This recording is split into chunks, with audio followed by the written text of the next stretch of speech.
Oke, Assalamualaikum warahmatullahi wabarakatuh.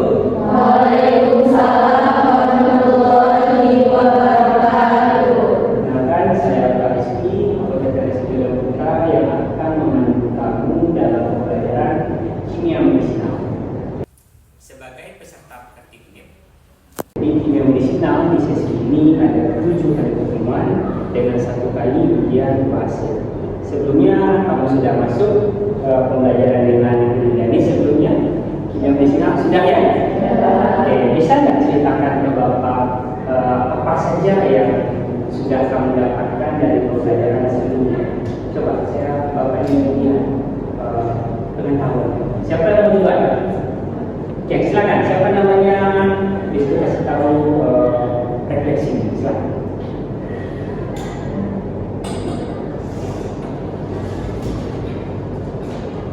Baik, sebelumnya terima kasih atas kesempatannya Bapak dan teman-teman.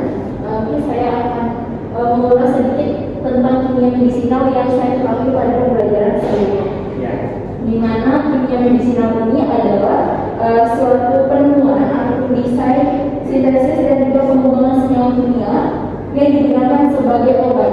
Nah, di sini berada untuk tujuan kimia medisinal ini untuk menemukan senyawa atau merancang sesuatu itu kita jadikan untuk bahan obat, di mana dapat mengoptimalisasikan senyawa agar lebih efektif dan aman. Oke, thank you. Kasih kostum jawabannya. Oke, siapa lagi yang mau bercerita tentang pengetahuan sebelumnya? Siapa lagi yang mau bercerita? Ayo, mahasiswa kedua, silakan. Ayo. Atau pernyataannya sama, ya. Ya, mungkin pernyataannya sama karena dosen yang mengajar itu juga sama, ya.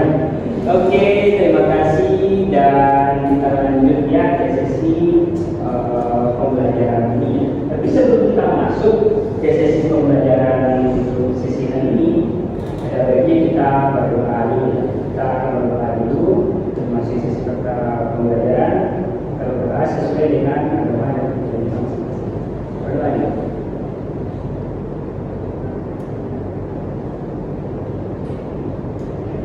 Oke, kita sudah membahas tadi ya bagaimana itu pembelajaran kimia medisinal yang sebelumnya dibahas di perkuliahan dengan Bu Irianis ya. Oke, di topik kali ini kita mau bahas tentang kimia medisinal ya, khusus membahas tentang pengembangan obat. Jadi gimana sih cara pengembangan obat? Oke. Dulu ya. Nah, di sini dijelaskan tentang indikator ya. Oke, ada indikator di sini. Jadi maksudnya mampu menjelaskan tentang unit compound ya. Catat dulu ya. Satu itu tentang unit compound, senyawa muncul. Kedua, jadi maksudnya mampu nanti menjelaskan tentang tujuan pengembangan senyawa muncul tadi. Oke, tujuan. Jadi kamu nanti akan tahu. Yang ketiga, mahasiswa akan mampu menjelaskan prosedur pengembangan obat. Oke, prosedur pengembangan obat. Yang keempat, mahasiswa mampu menjelaskan tentang rencana obat yang rasional. Oke, yang kelima, mahasiswa mampu menjelaskan tentang cara pengembangan obat dan memperbaiki sifat fisik dan aktivitas. Oke. Yang keenam, mahasiswa mampu menjelaskan peluang pengembangan senyawa agonis dan agonis. Jadi ada 6 yang harus disampaikan dalam dokumen ini. Oke, bisa dilihat ya. Dan ini adalah indikator dari pembelajaran yang dilakukan di sisi ini. Oke. Berikutnya kegiatan kita ya, kita akan melakukan pembelajaran terkait dengan senyawa penuntun, tujuan daripada pengembangan senyawa obat tadi, prosedur pengembangan, tentang cara pengembangan obat, dan semuanya di sini. Oke, pembelajaran akan dibagi menjadi beberapa sesi ya. Sesi pertama itu sesi bukaan, sudah berlangsung tadi. Habis itu ada sesi materi sesi ceramah. Oke. Berikutnya setelah sesi ceramah kita akan belajar diskusi kelompok nanti ya, menjadi kelompok-kelompok kecil. Habis itu kita akan diskusi dengan kelompok-kelompok tadi sekian. Berikutnya kita juga akan coba presentasi nanti ya, beberapanya lah. Itu baru kita closing. Jadi total pembelajaran kita ada 100 menit yang akan dibagi menjadi beberapa termin seperti yang telah pada kelas sebelumnya. Oke, ada pertanyaan atau tanggapan? Apakah sudah jelas? Sudah jelas ya? Alhamdulillah. Oke, kita akan lanjutkan ke sesi selanjutnya. Oke, semuanya bisa digambar ini? Nah, ini adalah sesuatu yang mikrofon medisinal itu lahir untuk visualisasinya secara 3 dimensi. Jadi ini alasannya. Jadi dahulu kita lihat orang minum obat, dia sembuh, gitu ya. Orang minum obat, dia sehat, dia dari sakit, dia sehat, ya. Itu ada apa sebenarnya? Di sesi perkuliahan yang dulu banget ketika saya kuliah itu menjelasin ini sebetulnya jadi begini. Tapi zaman sekarang sudah cukup berbeda. Kita bisa melihat bagaimana bisa obat itu dapat digunakan. Jadi peran teknologi sekarang sudah sangat-sangat membantu sekali ya. Dan kita bisa pakai laptop kita ya. Laptop ini bisa, laptop ini juga bisa. Semua yang punya perangkat PC bisa melakukan itu. Bisa diputar 3 dimensi, atas bawah, kiri kanan, kamu zoom in, zoom out tanpa harus pegang zatnya. Nah, ini akan menjelaskan tentang bagaimana bisa orang dapat menggunakan efek. Ini adalah yang penelitian telah Bapak kerjakan beberapa terakhir. Ini adalah semua kinesthetik ya. Di kinesthetik yang waktu itu Bapak berkaitan dengan SGLT2 atau reseptor dengan tablet reaksi sebagai anti-STP. Kinesthetik di sini Bapak ambil dari sambal kacang kering. Itu sangat-sangat luar biasa. Jadi Bapak cukup ambil struktur 3 dimensinya dan dockingkan dengan reseptor ini. Apa jadinya? Jadi Bapak kan nggak lakukan ini. Ya kalau untuk saksi Bapak untuk sediakan jenis tekniknya ya, untuk deteksi di lab pakai spektrum. Oke. Kalau yang di boleh kucing, Bapak tinggal dulu aja di sini atau digambar sendiri juga bisa. Bisa reseptornya bisa kita lakukan dulu di sini. Oke, bisa kamu lihat sini. Ini ada website, ya. Website di sini. Jadi kayak gini nanti bisa kamu dulu pakai software yang telah Bapak kasih sebelumnya. Kamu bisa tarik itu senyawa, putar atas bawah dan lihat interaksi secara langsung. Dan itulah pendekatan kimia medisinal modern atau 3 dimensi yang biasa disebut dengan in situ yang paling keren. Oke, ada tanggapan kenapa kita harus mempelajari materi ini? Ada tanggapan? Ayo, beberapa mahasiswa berikan tanggapan. Oke, kita kasih kesempatan kepada. Oke, coba. Apa tanggapan kamu? Kita harus kenapa kita harus belajar kimia medisinal? Oke, perkenalkan dulu namanya siapa? Dulu aja.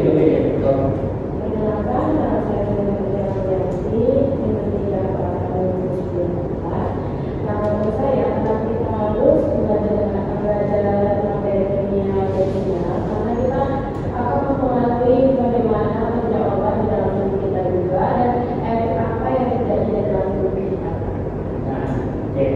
Ini juga akan berkaitannya dengan kehidupan kamu nanti. Contohnya farmakoterapi, kamu nanti akan belajar tentang pada kondisi tertentu pasien itu harus makan obat A, harus menghindari obat B, harus menghindari obat C, harus makan obat D. Kenapa ini harus turunkan dosisnya?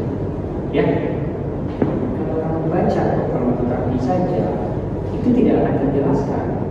Apalagi ketika kamu akan berstatement dengan sejawat kesehatan lainnya, ya, ini pasti akan diperdebatkan. Oke, ya kan pasti akan dipermasalahkan. Kenapa begini? Kalau penjelasan kamu seperti ini akan sangat membantu kamu dalam mengambil keputusan terkait dengan dosis dari farmasi. Oke, paham? Berikutnya tentang lead compound. Nah, apa itu lead compound? Ya, apa itu lead compound? Nah, di sini kita bisa lihat itu ada senyawa lithium, juga bagian dari riset saya tahun terakhir dari sampel mesilitri. Oke, lithium. Senyawa penentunya adalah lithium. Jadi senyawa penentu lithium tadi merupakan sebagai pangkal telah untuk modifikasi saja. Ya, pangkal telahnya. Kita bisa pakai lithium ini untuk derivatnya, ya. Cari, mungkin ada yang pakai juga di sini. Lithium oxide terus apa gitu ya? Tambah C612 dan lain-lain. Itu akan membuat variasi terkait dengan derivat. Itu masih masuk kategori. Jadi pengembangan obat tadi tidak selalu mensinesa satu segmen, tidak harus.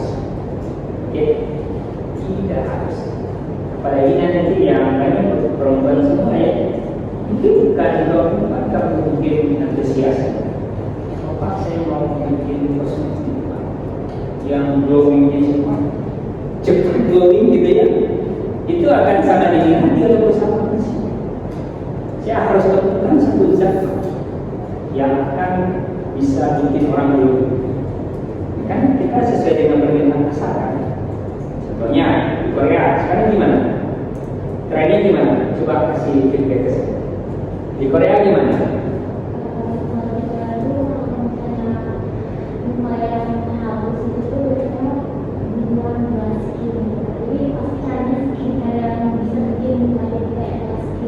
Nah, itu kamu lebih tahu daripada saya. Saya kan nggak tahu sih, jujur aja. Saya nggak tahu. Itu ini kamu bisa lebih tahu daripada saya. Tapi setidaknya dari situ kita bisa tahu itu produk skincare itu benar-benar sangat banyak. Ya, kamu bisa rancangkan. Oh, reseptor kamu ganti nanti. Kamu ganti nanti reseptor. Contohnya tadi yang kita lihat lagi ini, kamu ganti reseptornya. Yang reseptor diabetes, ganti reseptor kulit yang mana? Kulit wajah. Reseptor kulit wajah, kulit pipinya apa? Itu dulu kan nggak harus kamu tahu. Kulit pipinya apa? Dia akan dekat dengan yang mana? pH berapa? Sekarang yang paling ini senyawanya apa? Sekaligus kamu bisa perhatikan di situ.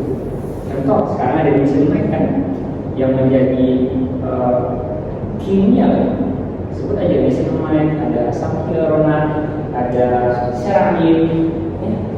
Itu kan senyawa top yang ada di produk seperti saat ini. Kamu bisa ganti ini seramin, kamu bisa ganti dengan niacinamide, asam hyaluronat. Sekaligus kamu dapat menjelaskan kapan senyawa itu dapat digunakan. Oke, bisa lebih berminat. Ini kan sangat berdekat dengan dunia orang tua. Kalau saya sih laki-laki lebih pilih untuk menelitinya aja ya, daripada menggunakannya, jujur ya. Oke. Berikutnya, sebentar.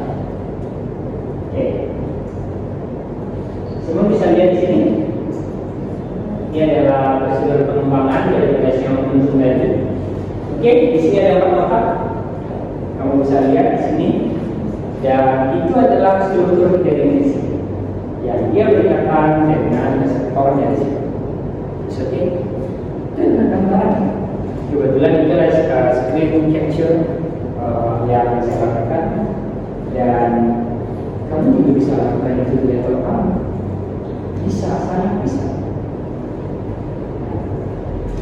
Jadi prosedur daripada sinyal penunjuk itu adalah setelah mendapatkan sinyal penunjuk atau compound tadi, kita dapat melakukan komunikasi molekul.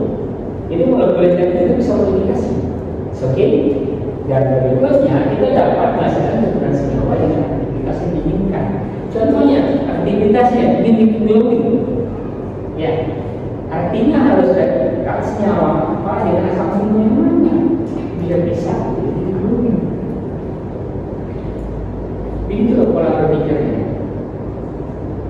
Kalau kamu tahu pola berpikirnya, otomatis pendekatan molekul secara risiko ini kan seperti hal yang berpenting.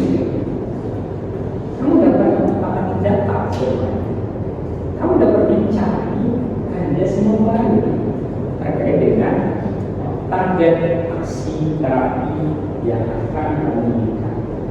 Itu dari seperti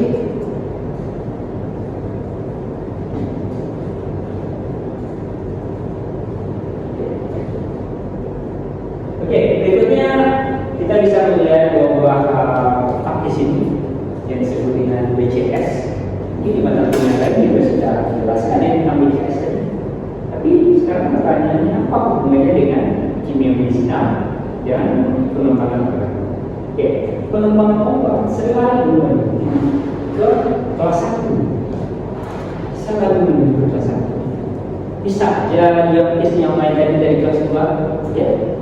Solusi yang kurang, disolusi yang kurang, dan dia akan tingkatkan disolusinya, kelarutan yang kurang. Karena kita punya beberapa solusi di sini. Kita bisa lakukan formulasi secara lipid base formulation, bisa. Kita bisa buat jadi nano size, juga bisa. Kita juga bisa buat jadi solid version, juga bisa. Modifikasi struktur kristal pun juga bisa. Dan yang lain, kita bisa lakukan hal ini. Kita bisa lakukan itu. Jadi sangat banyak sekali yang bisa kita lakukan. Contohnya ya, untuk yang BCS kelas 2, BCS kelas 3 itu kebalikannya aja tadi. Oke, kebalikannya aja. Ya, kalau BCS kelas 3 kan perbedaan intinya kurang. Artinya pola berpikir kita gimana? Kalau perbedaan intinya kurang, nanti kita harus ngapain? Coba, harus ngapain? Apa yang kita tinggalkan? Apa yang ditingkatkan? Iya, iya. Yang kurang itu yang kita tingkatkan. Simpel aja cara berpikirnya. Jadi jangan dibikin ribet. Oke, jangan dibikin ribet. Oke, Pak. Sekarang bagaimana dengan kelas 4? Kalau kelas 4 yang kedua itu bermasalah. Lakukannya bermasalah. Ini bermasalah. Artinya bedanya ada dua. Mengatasi permasalahan pada solubility, dan berikutnya mengatasi permasalahan pada permeability. Itu loh. Oke, bisa mulai paham? Jadi bagiannya bermasalahnya yang kita modifikasi sehingga dia bisa masuk ke BCS kelas 1. Ya. Oke. Nah, ini masih sama. Bukan hanya bioaktivitasnya saja yang kita target ya. Bukan, wah ini bagus nih untuk obat saja tidak apa-apa. Oh ini bagus nih buat skincare glowing ya. Oke, dia bisa glowing nih dalam waktu cepat. Sekarang saya menanya nih ke para mahasiswa saya, produk apa dan waktunya seberapa lama untuk bikin glowing yang paling cepat? Apa yang mau produk? Dan berapa lama dan itu dapat dihitung. Yang paling cepat di dunia sekarang berapa hari? Coba ada yang bisa kasih statement berapa hari yang paling cepat? Wah Pak, ini bisa 1 minggu glowing Pak. Nah gitu loh. Ini 2 minggu glowing Pak. Iya. Katanya kalau bahas tentang obat kayaknya kurang menarik ya sekarang ya. Bahas kosmetik itu wow, antusiasmenya langsung luar biasa. Nah, gimana? Berapa lama waktu tercepat? 2-4 minggu. Oke, sekarang 2-4 minggu. Kita ambil waktu tercepatnya ya, 2 minggu. 2 minggu itu asumsinya itu kan baru mulai. Ya, efek sempurna mungkin bisa dicapai di waktu 4 minggu. Nah, pengembangan obat bukan hanya selalu mengembangkan terkait dengan senyawanya, tapi formulanya juga. Oke, contohnya senyawanya masih tetap senyawanya itu, tapi formulanya berbeda. Ada modifikasi formulasi, cara pelakuannya. Ya, tadi pakai metode A, sekarang pakai metode B. Oke, untuk ukuran partikel berbeda. Oke, itu sudah masuk ke kategori drug and development. Ya, dari sisi kefarmasian. Nah, jadi bukan hanya terkait dengan cepat-cepatannya aja, tapi juga tentang amannya. Oh saya Pak bisa buat 1 minggu glowing Pak, tapi habis itu muka orang itu kayak udah lurus. Apakah itu pengembangan obat? No. Oh Pak, saya bisa bikin orang sakit gigi itu hilang sakit giginya Pak, tapi habis itu orang rumah kalau tidak asam banget. Apakah itu pengembangan obat? Oke, saya masih setuju setengah itu pengembangan obat, tapi bagaimana dengan dia? Ini dia harus aman. Obat yang digunakan di pengembangan obat ini, di farmasi ini, dia harus aman. Itu yang penting. Bukan hanya cepat-cepatan saja, tapi dia sangat aman. Oke, ada pertanyaan sampai sejauh ini? Ada? Gak ada? Bisa paham sampai sejauh ini? Alhamdulillah. Oke, kita lanjut ke saluran topik yang berikutnya ya, tentang rancangan obat yang rasional. Nah, kamu bisa lihat obat di sini. Dia adalah description, dia memberikan data ya, dia berikan seluruh rangkaiannya untuk terjadinya data yang rasional. Jadi obat yang rasional tadi, rancangan obat rasional tadi, kita pendekatan sistematis. Oke, tersistem ada alurnya yang bertujuan untuk merancang molekul obat. Jadi molekul obat itu dirancang, bukan hanya senyawa, tapi formula juga. Rekodnya dengan aktivitas biologis yang diinginkan. Nah, ini misinya ini. Kita mau rancang senyawa itu apa? Apa tujuannya? Untuk obat atau kosmetik kan? Tuh ya, kalau kosmetik yang mana? Yang mana kosmetiknya? Contohnya bikin hilang luka itu kosmetik. Tapi sebagai orang juga sebutkan luka bakar tadi, menghilangkan efek luka bakar tadi masuk kategori obat kan? Tidak juga kan kosmetik gitu ya. Misalnya menghilangkan bekas gigitan nyamuk, gimana? Itu kosmetik apa obat?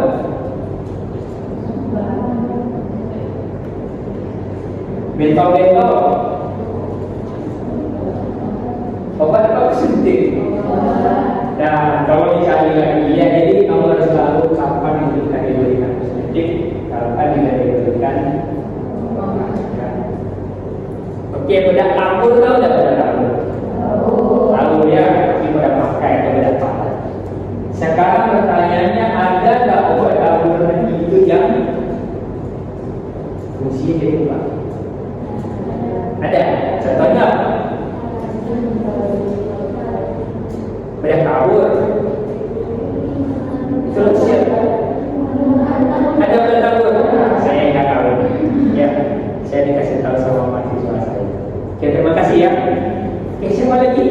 Yang lain?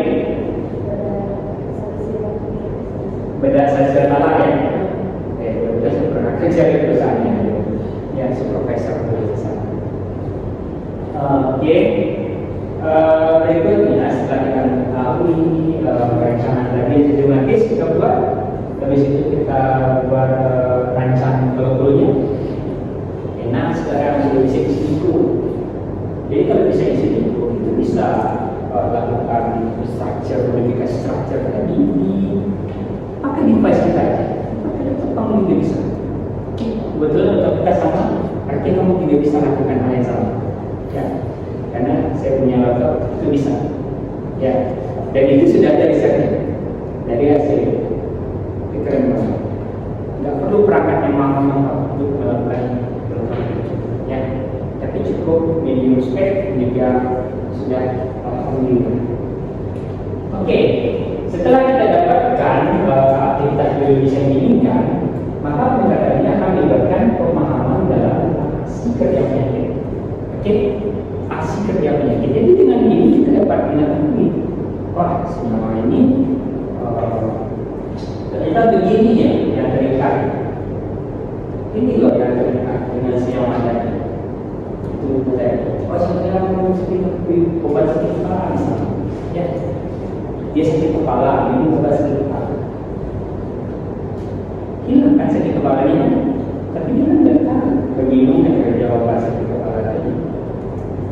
Melalui kimia medisinal berbasis in silico, kami dapat mengetahui bagaimana obat itu dapat bekerja. Oke, sudah nampak slide selanjutnya. Oke, ini ada beberapa strategi yang dapat dilakukan sebagai langkah dalam perencanaan obat yang rasional. Mungkin bisa berrevisi yang kata obat ini bisa diganti ke kosmetik. Kosmetik juga seperti ini. Ya, kosmetik juga seperti ini. Oke, cara pertama kita lakukan identifikasi struktur. Identifikasi pada target biologis. Nah, jadi kita gambar dulu struktur. Jadi kita tentukan target biologis atau sektornya yang relevan dengan penyakit yang ingin diobati. Kalau di kosmetik artinya terapi yang diobati. Ya kalau misalnya kulitnya belum buka, jangan pakai sektor kulit punggung, itu berbeda. Ya, kalau ini yang di punggung, ya pakai kode ini kulit punggung. Jadi saya skill kamu semua ada sel helik tadi di awal pertemuan tadi seperti ini. Oke, yang ini tadi. Ini kode ininya adalah 7PSI. Jadi kita bisa buka protein database, kamu bisa search di proteindatabase.com ya, bisa PubMed yang dibuatkan. Itu masukkan aja kode ini 7PSI. Mungkin yang terhubung ke internet bisa ketikkan aja langsung di Google 7PSI. Coba.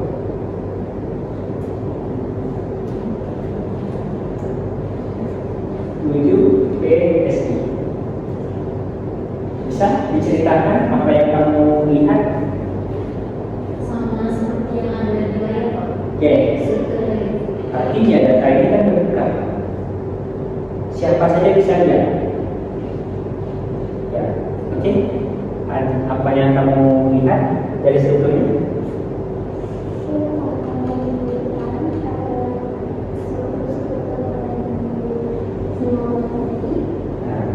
Oke, sama ya. Artinya siapapun yang buka data itu datanya sama, karena sumbernya sama, sumbernya terbuka. So, dunia mereka pakai.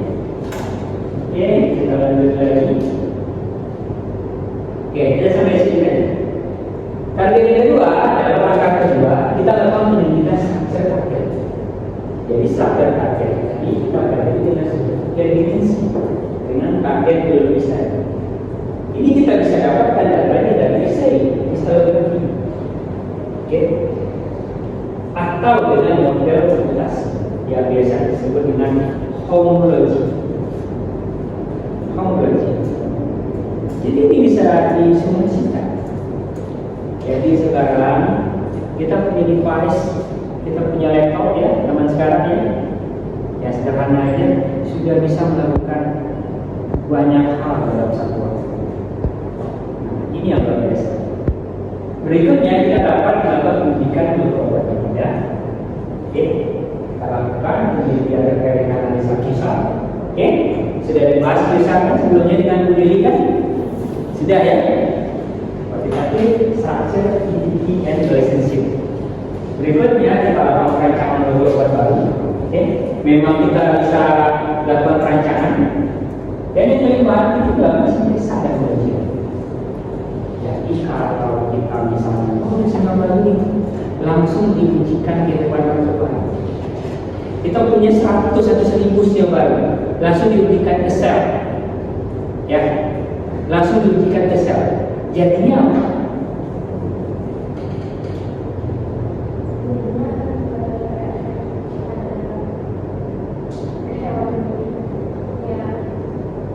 Akan berefek pada hewan itu. Oke, menurut kamu jadinya apa?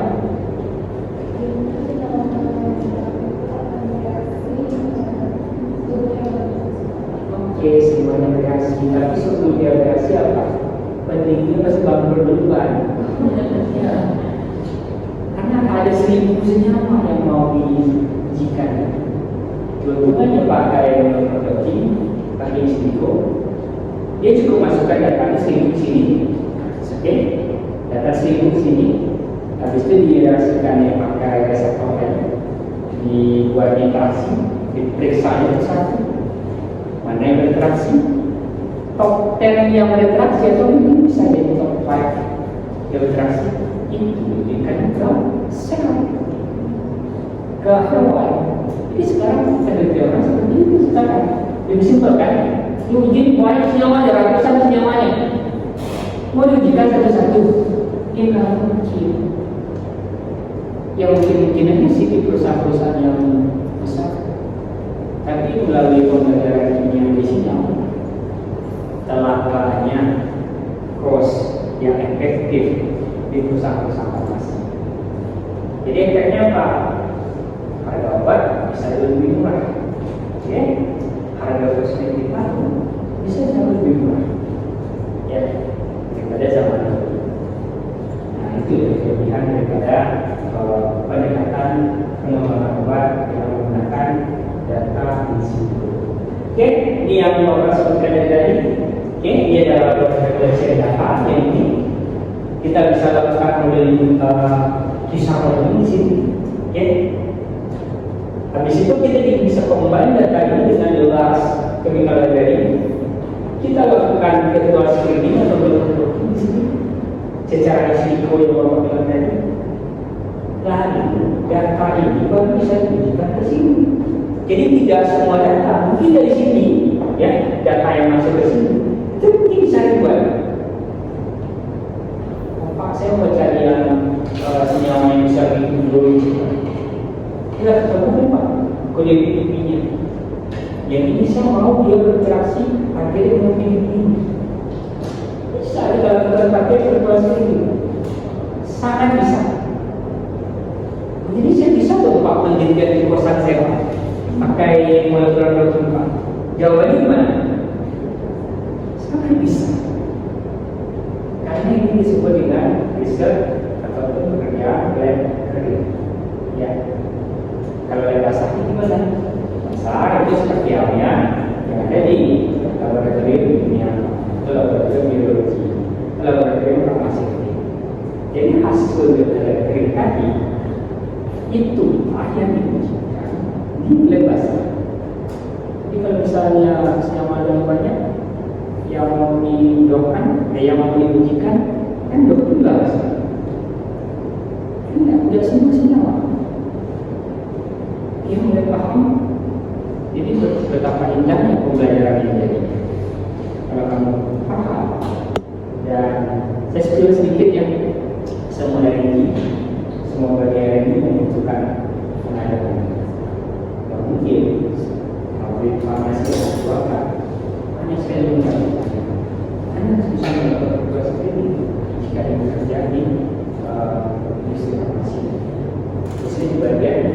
user dan developer.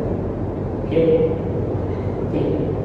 Jawaban yang lebih banyak sekarang itu ada di perspektif ya. Untuk itu kan, jadi bagaimana kamu harus bisa memanage komunikasi belajar kamu di situ. Oke, berikutnya data virtual screen tadi dapat diujikan secara video, info, dan kembali menjadi data yang bisa digunakan untuk proses lanjut. Yang proses ini berlangsung terus-menerus. Oke. Dan ini adalah pengembangan Prawa berdasarkan sifat fisiknya. Nah, kamu bisa lihat di sini melalui berbagai software, kamu dapat melihat interaksi yang terjadi. Jadi kamu bisa lihat. Kalau pakai Vitro, saya bisa lihat apa enggak? Kan pakai sel. Sayangnya nggak bisa ya. Ya, saya sekarang nggak bisa. Kita hanya bisa melihat respons mana bagian interaksi. Contohnya aja lah ya, kayak praktikum mikrobiologi, uji antibakteri misalnya. Ya, yang muncul apa? Daya hambat kan? Ya, daya hambat. Oke, muncul daya hambat.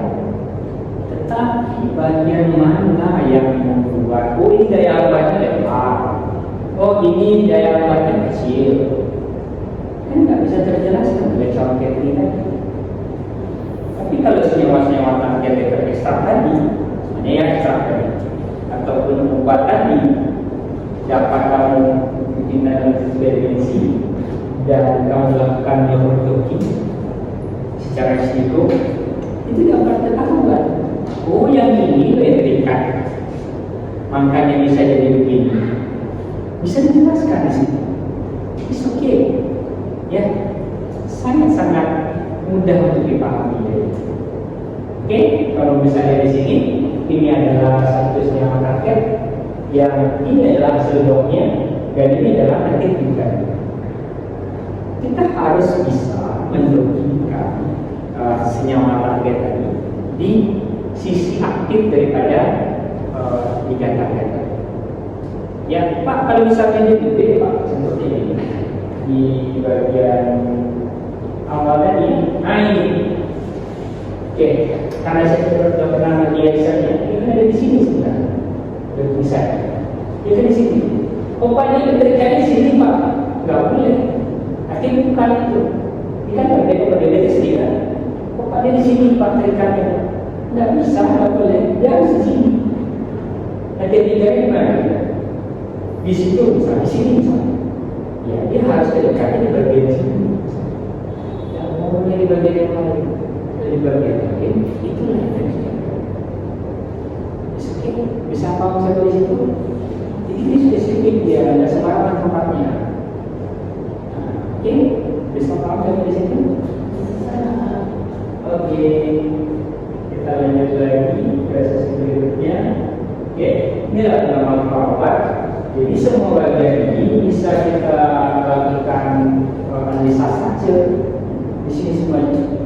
Oke, ya, ada aktifnya, ada proses, ada charge, cara persegi, ada C di sini, ada statik dan sebagainya. Kita bisa visualisasikan itu secara tiga dimensi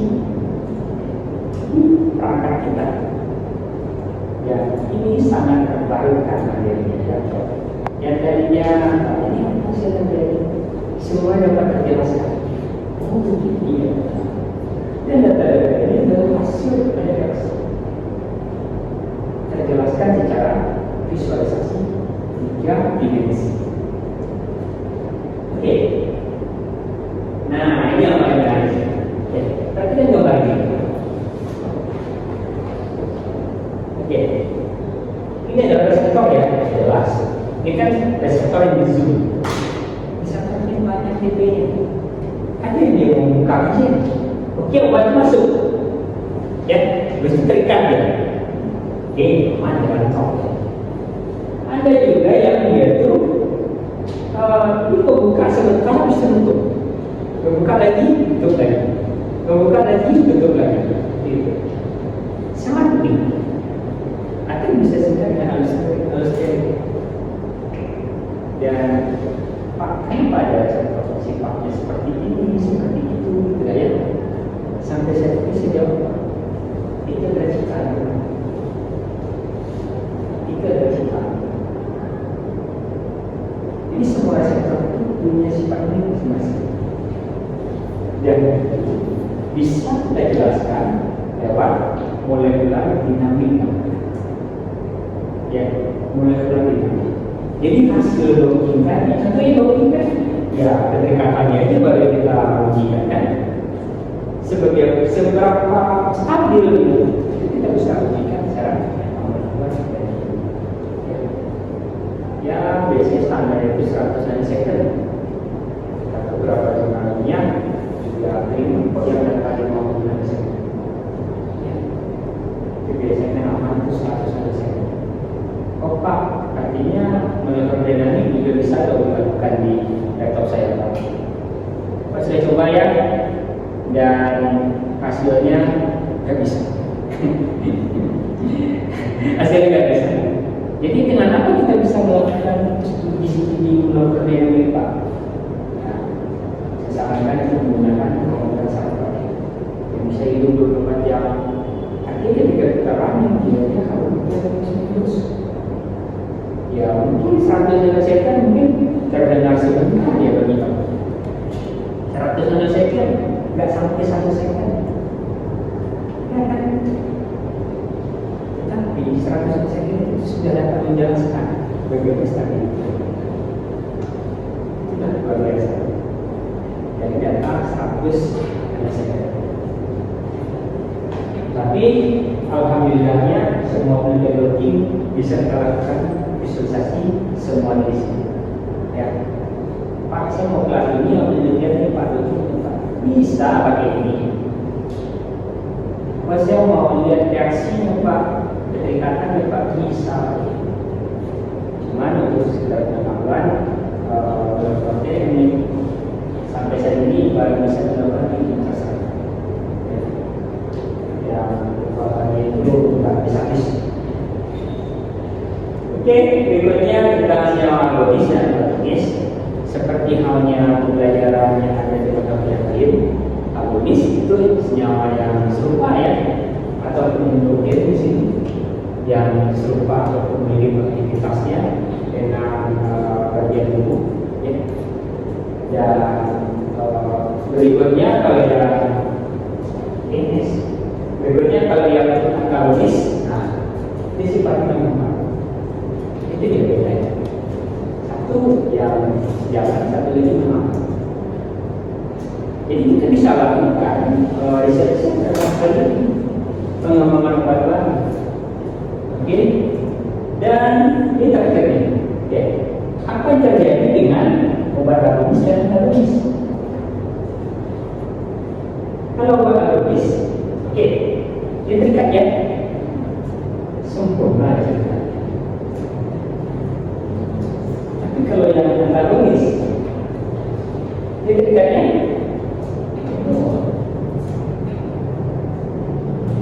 oke, data ini bisa diperkuat dengan data serologi dan molekular dinamika.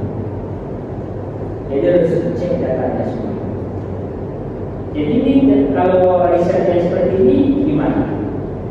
Kita lokasi kita di mana? Bisa dilakukan di rumah kan? Bisa. Bisa dilakukan di kafe sambil ngopi-ngopi nggak? Sangat bisa. Nggak mesti di lab. Di lab pun juga bisa ya. Artinya ini tidak terbatas tempat. Yang jelas koneksinya ada, perangkatnya ada, dan satu lagi lebih penting apa? Pengetahuannya ada. Ya. Satu lagi keterampilannya ada. Dan satu lagi sikapnya ada. Ya kalau nggak ada sikap, dia nggak mau terjadi itu kan? Ya, itu dia. Ada 3 komponen pengetahuan ya satu, itu ada keterampilan, satu lagi sikap. Jadi ketiga-tiganya akan berbeda menjadi lebih arif. Oke. Oke, simpulan seperti ini. Itu dari perkembangan obat tadi, maka ini akan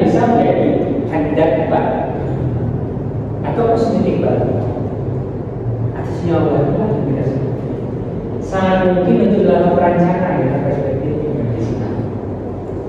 Ini yang tadinya melakukan kerja medisinal sekarang sangat-sangat menggairahkan dari medisinal ini.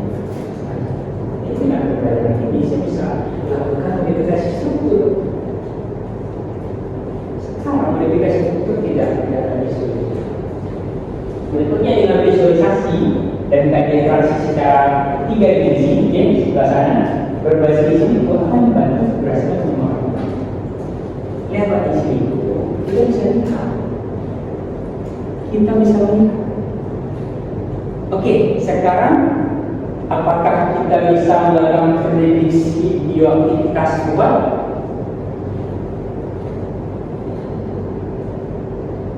Sudah bisa belum? Sangat bisa. Sekarang apakah kita bisa untuk melakukan prediksi tentang efek samping obat? Bisa. Mana suaranya?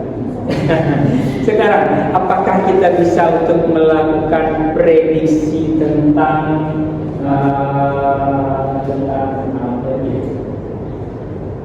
tentang obat baru? Sangat bisa. Nah, itu semua bisa kita lakukan dengan pembelajaran kimia medisina. Dan satu lagi, bukan hanya tentang pengembangan obat ya, pembelajaran berbasis risiko ya dari kimia medisina akan mampu menjelaskan tentang kenapa dosis obat itu harus dihitung pada jenis partikel. Ini di bagian akhir bisa lihat, kita jangan mengalah dong, teknologi sudah maju sekarang ya, AI sekarang sudah mulai berkuasa ya, sudah mulai kuat. Sekarang pertanyaan, apakah kita akan mengendalikan AI? Jawabannya tidak. Oke, siapa yang bisa jawab tidak? Tunjuk tangan. Tunjuk tangan. Ayo tunjuk tangan. Yang tidak tunjuk tangan. Yang tidak akan tergantikan Pak kita dengan AI Pak. Siapa? Tunjuk tangan. Hampir semuanya tunjuk tangan. Oke, ada satu yang tidak tunjuk tangan ya. Ada satu yang tidak tunjuk tangan. Oke, kenapa menurut kamu kita bisa tergantikan oleh AI? Kenapa coba?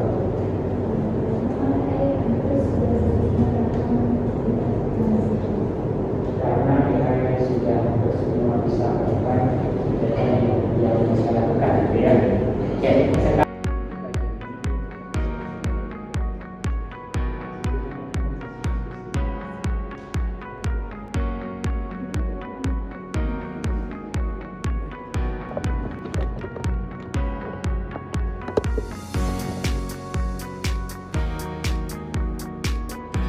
tagline di sini kita jangan pernah biasa, ya.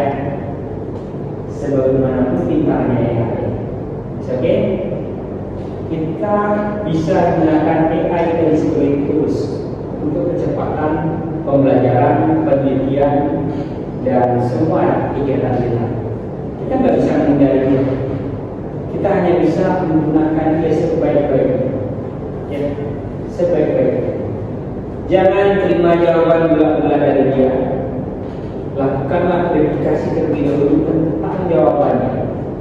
Oke? Dia bisa jawab semua pertanyaan apa saja, tetapi tidak ada satupun yang bisa menjamin jawaban daripada pertanyaan yang diberikan.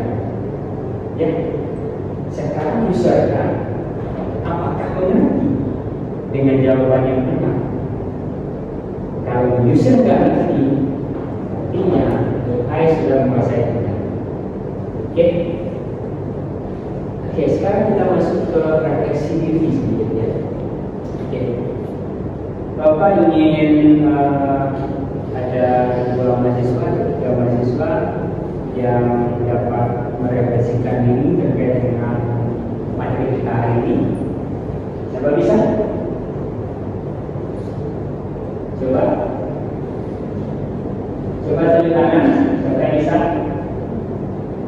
Coba satu. Oke. Ya, ceritakan.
Sudah cukup ya jawabannya. Oke, sekarang mahasiswa-mahasiswi saya sudah berhasil untuk menyerap semua materi yang ada pada perkuliahan kali ini. Kita lanjut ke sesi kelompok, lagi diskusi kelompok ya. Tolong dibagi kelompoknya 3 sampai 5 orang per kelompok, lalu kita akan diskusi. Pembagian kelompok silahkan dimulai. Coba dibagi kelompok. Oke, temannya pilih aja sendiri. Pilih aja. Buat kelompok-kelompok kecil atau grup-grup kecil. Pelingkaran. Nah, yuk buat lingkaran 3 sampai 5 orang aja ya. Boleh 3 orang, boleh 4 orang, boleh 5 orang. Oke.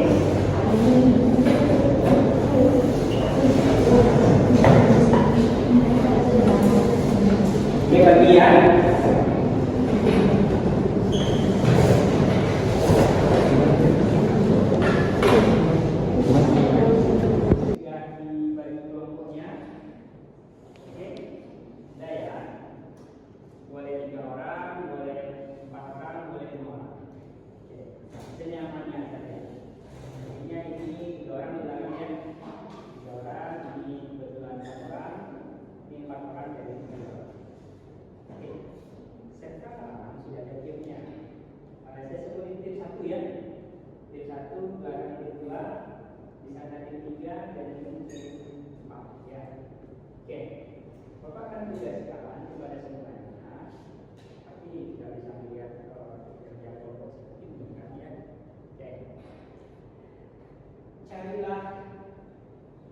bahaslah beberapa artikel ilmiah yang membahas tentang molekular protein ataupun pengembangan obat melalui molekular protein dan kimia medisinal. Oke, diskusinya seperti itu. Kita akan lakukan diskusi ini selama cukup 20 menit.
Nanti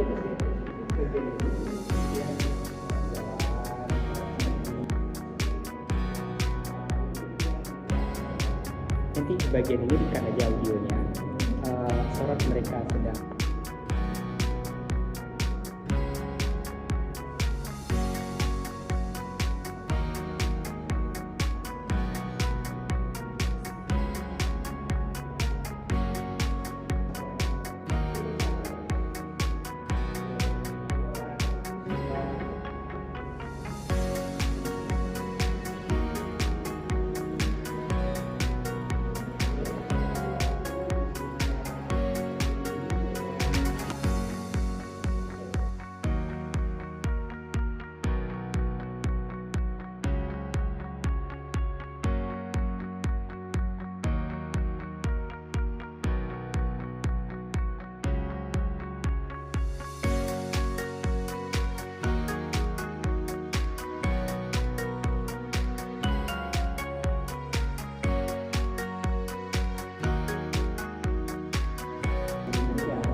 Taruh sini bisa, sangat fleksibel.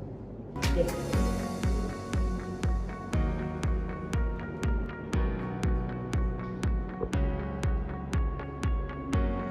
Nah ini keren banget nih.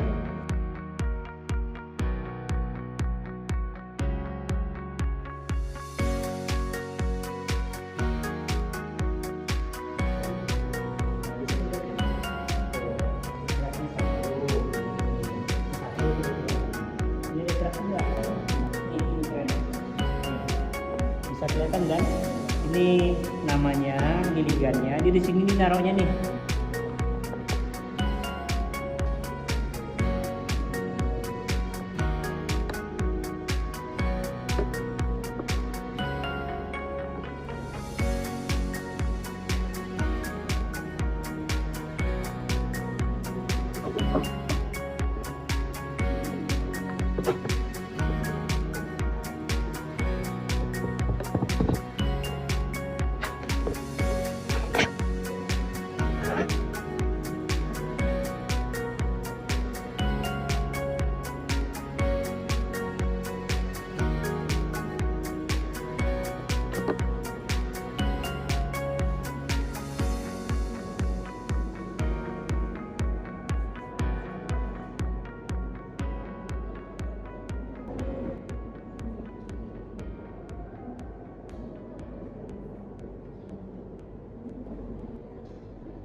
Oke, kita sudah diskusinya ya. Sekarang kita masuk ke sesi presentasi, ya. Sesi presentasi. Ada yang bisa mewakili Bapak untuk melakukan spin? Nomor 1, 2, 3, dan 4. Ada yang bisa mewakili spin? Kita spin aja ya. Nah, 1, 2, 3, dan 4. Masih ingat kelompoknya nomor berapa? Nah, kita spin aja. Oke, biar adil. Yang ingin tombol spinnya tangan ini aja ya. Biar adil ya, di tangan ini. Coba bikin kelompok 1, 2, 3, dan 4.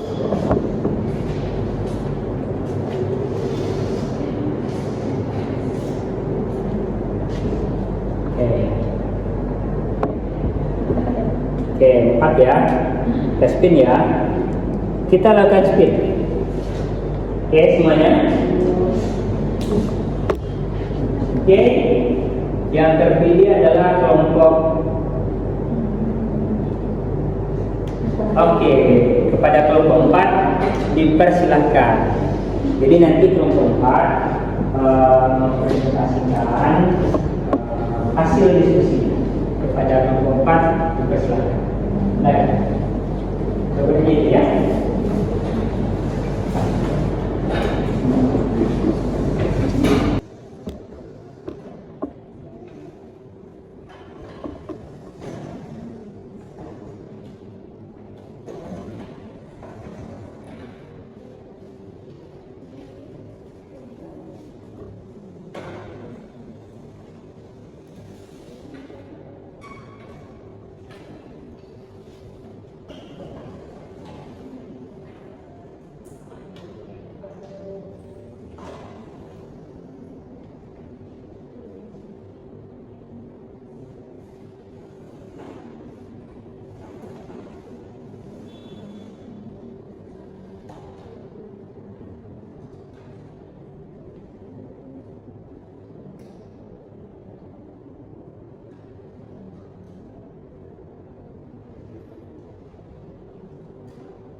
Assalamualaikum warahmatullahi wabarakatuh. Waalaikumsalam warahmatullahi wabarakatuh. Kami dari kelompok 4 ini menjelaskan atau materi yang saya ambil itu ada yang berjudul molekular dan senyawa potensial anti COVID-19 secara in silico. Nah, hasil dari jurnal ini yang saya dapat itu yaitu mengidentifikasi beberapa senyawa potensial yang dapat menghambat COVID-19. Itu mengevaluasi senyawa menggunakan pendekatan molekular docking untuk menghambat domain makro COVID-19 menggunakan kode PDB 7C dan 4. Evaluasi dilakukan berdasarkan support docking menggunakan Autodoc Vina. Dari hasil kerja ini menunjukkan bahwa kurkumin, ramadetin, mecophenolic acid, dan quercetin memiliki afinitas tinggi. Selain itu, hasil kerja ini menunjukkan jumlah ikatan hidrogen dengan residu asam amino tertinggi. Nah, di sini ada beberapa contoh reseptor yang di sini ada contoh hasil docking reseptor dari ligan. Yang pertama itu ada quinolidin 4 amino LG. Di sini ada gambar ligan dari struktur tiga dimensinya. Terus itu di sini ada struktur 2 dimensinya. Selanjutnya ini ligan yang kedua itu ada kurkumin. Di sini ada struktur 3 dimensi dari kurkumin terletak di sini. Kemudian ini adalah contoh struktur dari 2 dimensi dari mana kurkumin. Kemudian selanjutnya itu bisa dilihat di sini struktur 3 dimensi dan 2 dimensinya sampai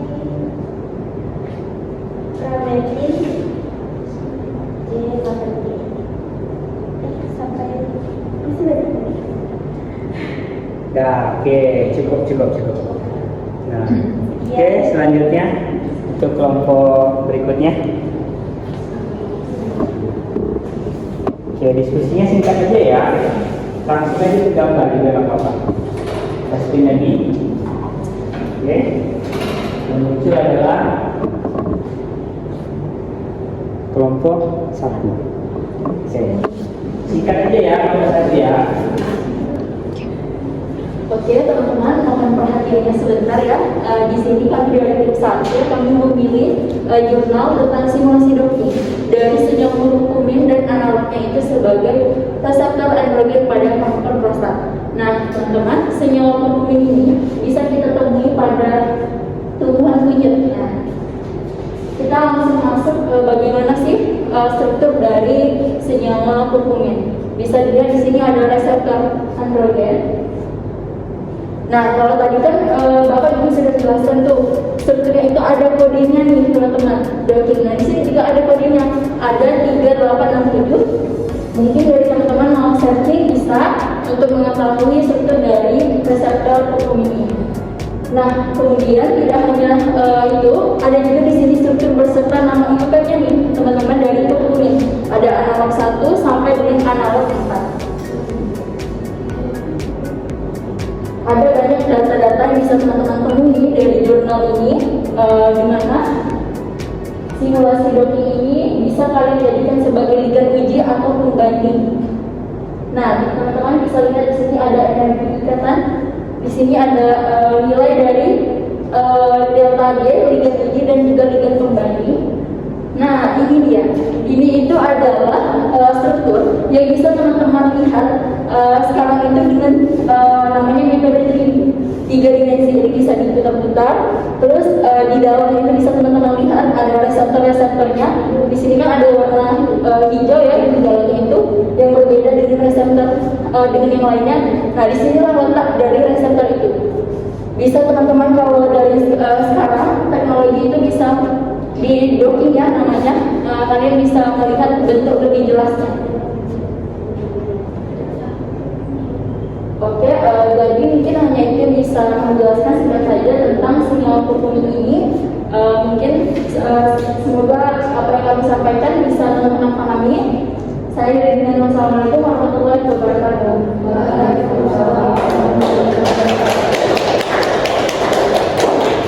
Video presentasinya keren. Singkat aja, nggak usah panjang-panjang. Oke, berikutnya nggak usah di lah ya. Siapa yang mau? Silakan maju. Ya, silakan maju. Siapa yang mau silakan maju? Ayo. 2 kelompok lagi. Ini sudah ya. Sekarang 2 kelompok lagi. Ayo maju. Siapa yang maju duluan? Ayo.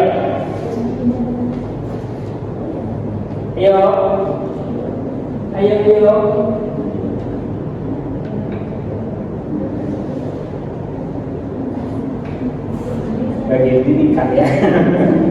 Harusnya ketika saya bilang ini itu langsung maju gitu loh.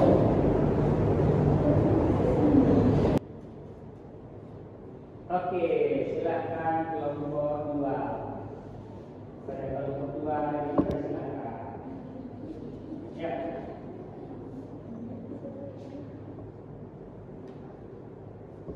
Atau bentar aja kamu di depan gitu. Bentar aja sampai suara. Ya.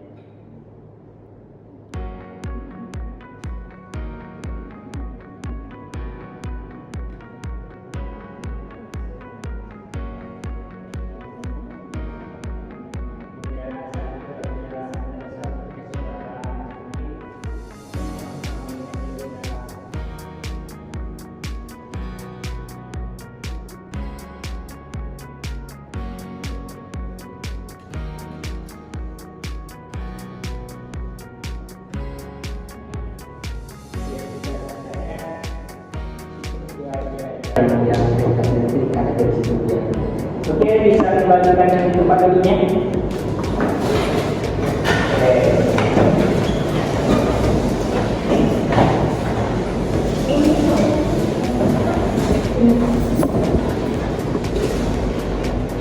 Oke, kita bisa lakukan sesi terakhir ya. adalah quiz. Quiz terlebih dahulu seperti biasa. Quiznya mencakup tentang pengalaman pembelajaran hari ini. Oke, kita digital aja semuanya. Kita pembelajaran digital aja. Nanti semua data itu diupload ke LMS ya. Nah, learning management system dari S1. Oke, pertanyaannya cuma satu. Mungkin jawabannya bisa berbeda-beda ya. Pertanyaannya adalah, catat dulu pertanyaannya. Bisa pakai handphone juga bisa, pakai laptop juga bisa, terserah, fleksibel. Oke. Menurut Anda,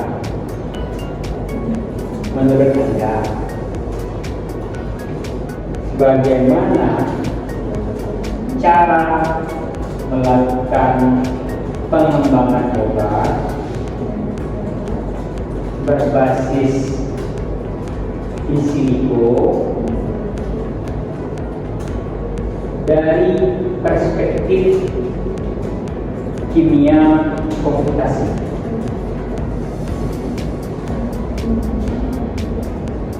Itu pertanyaan generalnya ya. Oke, pertanyaan khususnya kamu bisa buatkan satu tipe terapi ya. Satu tipe terapi bisa buat obat, bisa buat kosmetik, terserah kamu. Mungkin kamu maunya buat kosmetik, ini maunya buat obat, ini maunya buat skincare, ini maunya buat facial, ini buat kulit, terserah. Oke, coba ceritakan. Bapak berikan waktunya itu 15 menit. Coba itu.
ini cukup sampai sini aja adegan yang ini ya.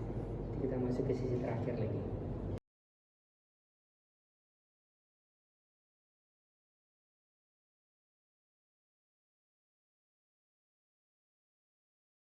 Sisi terakhir.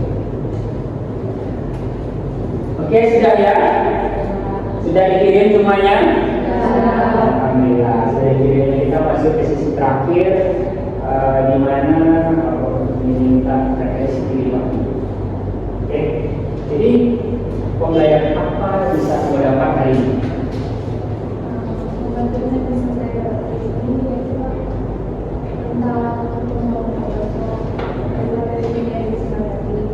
Lalu juga dari ilmu Bapak yang saya baru tahu tentang software online kayak apa tadi yang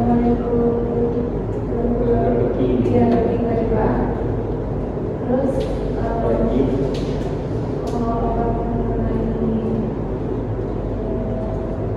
senyawa-senyawa baru. Oke, jadi baru tahu ya dari mata kuliah ini ya.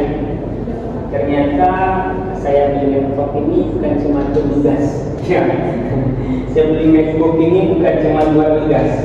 Saya beli aset predator ini bukan buat tugas. Bukan hanya buat tugas ketik Word doang, tapi juga bisa melakukan hal lebih keren lagi.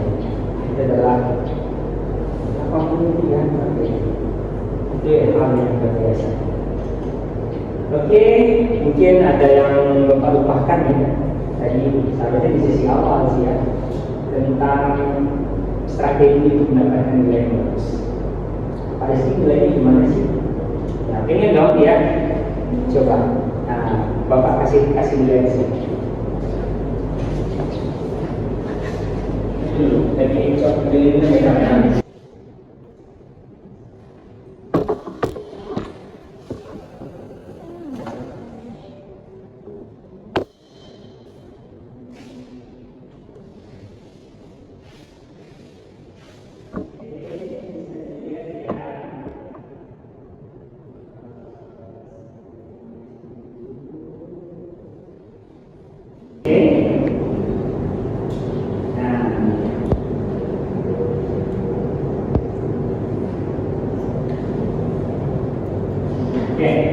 Ini adalah instrumen penilaian mata kuliah dengan National USKS.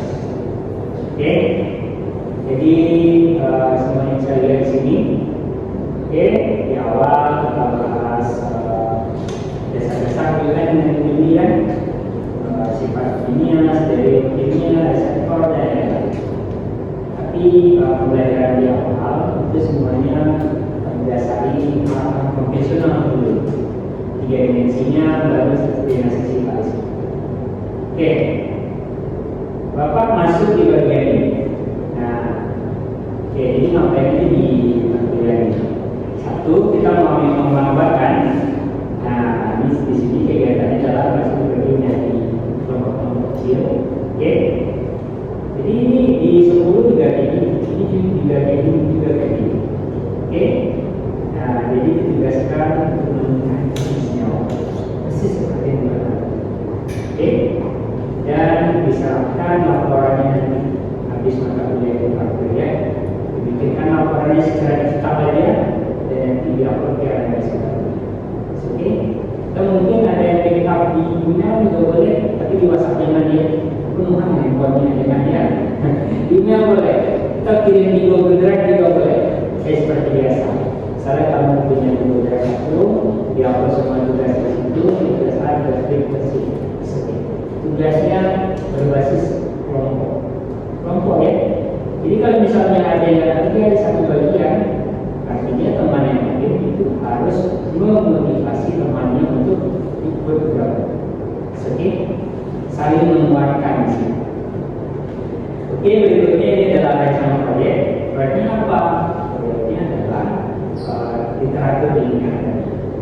Oke, nah untuk yang topik 13, ini topik kita ngedoking nanti pakai software. Oke, kita ngedoking kan sudah dipakai software kita nih, pakai laptop kita nih. Nah itu pun juga tetap dibagi menjadi beberapa kelompok kecil.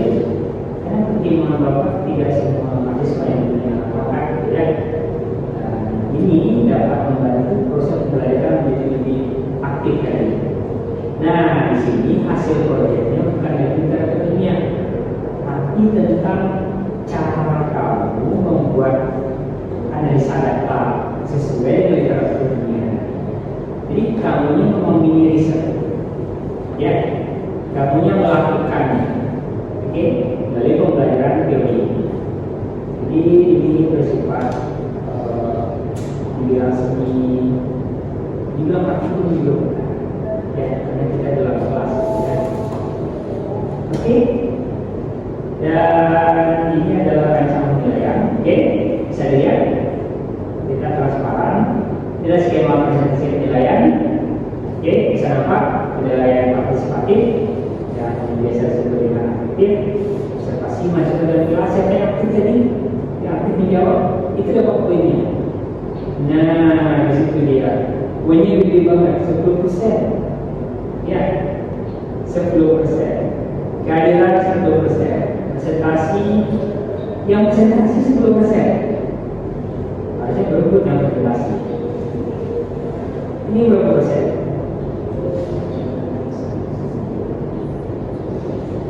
Jadi setara dong Pak. Presentasi saya dengan tugas mereka saya Pak. Iya. Pak, yang gede nilainya apa Pak? Ini kan laporan proyeknya. Jadi kalau misalnya laporan itu dibuat simulasi atau dibuat ya buat apakah nilai itu kecil nilainya itu sangat merugikan. Kamu tahu kan pembelajaran di mana? Semua yang kita pelajari itu ada di proyek. Oke? Semua capaian pembelajaran itu dituangkan dalam satu proyek. Jadi setelah kamu kuliah dengan saya, dengan proyek ini, dengan Bapak, kamu punya skill, kamu punya kemampuan tertentu. Paham? Jadi ada gunanya. Sekian pertanyaan, mahasiswa-mahasiswi. Ada pertanyaan? Ada pertanyaan? Pak, aspek apa yang dinilai Pak? Ya, 1, aspek sikap. Ya, yang kedua, aspek pengetahuan. Yang ketiga, aspek keterampilan. Ya, ini nggak sama aja ya. Oke, ada pertanyaan? Sudah cukup jelas? Sudah cukup jelas. Jadi coba sesi terakhir, sesi penguatan. Jadi sudah paham kan bagaimana pentingnya kita mempelajari kimia medisinal berbasis teknologi? Gimana pentingnya? Coba ceritakan sedikit. Dari materi yang Bapak sampaikan, kita jadi tahu kimia medisina itu bukan hanya cari pengetahuan tentang juga membuat senjata baru, tapi juga bagaimana teknologi kita gunakan untuk merancang senjata baru tersebut. Ini yang kami dari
Mas